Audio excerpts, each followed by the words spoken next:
Ok, số đây là ở đây bạn thấy này mình có lưới clay môi gì không? Vì cái platform password Wi-Fi ở tam ở trong router hay nâng ở việc check mơ than nè, ở trong router như của bạn nè. Ok, các bạn hát về du khi mình làm này tổng ở này là việc cái platform password hay nâng cả check mơ mình đủ để trong Wi-Fi như của bạn nè. Bạn nó mong như thời châu được can IP យើងវាយ IP របស់ router ហ្នឹងមកបាទអញ្ចឹងនេះជា IP ខ្ញុំ192.168.2.7 អូខេបាទអញ្ចឹងខ្ញុំប្រើ Wi-Fi ប្រភេទ TP-Link បាទប្រភេទ TP-Link access point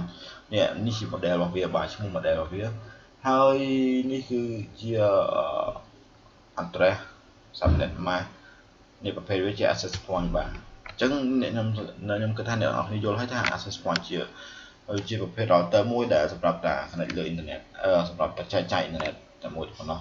មិនជាលក្ខណៈកន្លែងមិនជា router ចេញពី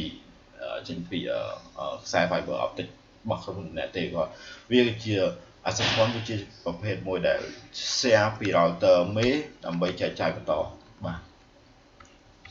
អូខេអញ្ចឹងកុំឲ្យខាត់ពេលយូរខ្ញុំនឹងណែនាំអ្នកនរគ្នាអំពីរបៀប password បាទយើងមើលនេះយើងមើល tool ទាំងប្រមាណនេះយើងមើលចូល Wi-Fi មក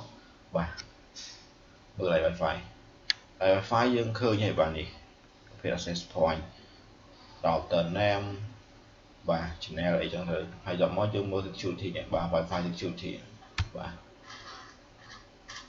ចុច password នេះកន្លែងនេះកន្លែង password បាទអញ្ចឹងកន្លែងហ្នឹងកន្លែង password ខ្ញុំដាក់ថា IMI លេខទូរស័ព្ទនេះបាទយើងចង់ដូរយើងដាក់វិញមកចាំមើលអូខេឥឡូវយើងចង់ដូរគេចង់ដូរថា IDC 855 IDC 855អូខេបាទអញ្ចឹងយើង save វាមកបាទយើង save វាចឹងមកបន្តមកទៀតចំណុចទី2ដែលខ្ញុំចង់ប្រាប់អ្នកទាំងអស់គ្នានៅថ្ងៃនេះខ្ញុំនឹងប្រាប់អំពីរបៀបការ check មើលថា Wi-Fi មានអ្នកប្រើប្រហែលអ្នកអញ្ចឹងមើលកន្លែងនេះបាទ Wi-Fi statistic នេះបាទអញ្ចឹងយើងមើលអញ្ចឹងវាអត់មានទេដោយសារយើងដូរ password មិញហ្នឹងវាអត់តមានអ្នក connect ថ្មីពេលដែលមានអ្នក connect ទៅវានឹង load នៅក្នុងនេះថាអ្នកប្រើប្រហែលអ្នកចេញកន្លែងនេះបាទអញ្ចឹងមានតែប៉ុណ្្នឹងទេសម្រាប់ថ្ងៃនេះហើយសង្ឃឹមថាឆ្នាំថ្មីនឹងជួបតែរឿងល្អហើយជោគជ័យគ្រប់ពេលវេលាបាទ